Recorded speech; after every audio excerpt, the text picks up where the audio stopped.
Welcome. শিক্ষকদের প্রশিক্ষণ দিয়ে আগামী বছর থেকে চালু হবে হোলিস্টিক রিপোর্ট কার্ড।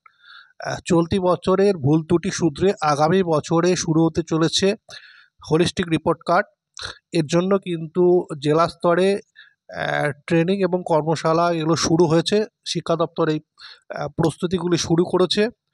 মূল্যায়নে বরাদ্দ নম্বর এবং পরীক্ষার প্রকৃত নম্বরের সঙ্গে সামঞ্জস্য থাকছে নমুনা রিপোর্ট কার্ডে। তো এই হোলিস্টিক রিপোর্ট কার্ড কিন্তু আগামী শিক্ষাবর্ষ থেকেই চালু করার বিষয়ে সমস্ত রকম উদ্যোগ নেওয়া হয়েছে।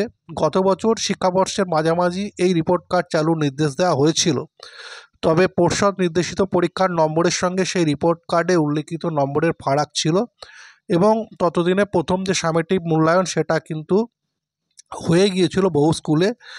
তাই এ নিয়ে একটা বিভ্রান্তি তৈরি হয়েছিল। কিন্তু এবছর কিন্তু শিক্ষাবর্ষ শুরুর আগেই কিন্তু এই বিষয়ে যে কর্মশালা এবং শিক্ষকদের ট্রেনিং দেওয়ার বিষয়টি সম্পূর্ণ করতে চাইছে শিক্ষা দপ্তর। এবং এই ব্যবস্থা এবার প্রধান শিক্ষকদের প্রশিক্ষণ দিয়ে ব্যবস্থাটি শুরু হতে চলেছে। পড়াশুনোর পাশাপাশি পড়ুয়াদের সার্বিক উন্নতি এবং তাদের সমস্ত স্তরের যে বিকাশ সেগুলোও কিন্তু হোলিস্টিক রিপোর্ট কার্ডের মধ্যে উল্লেখ করা হবে।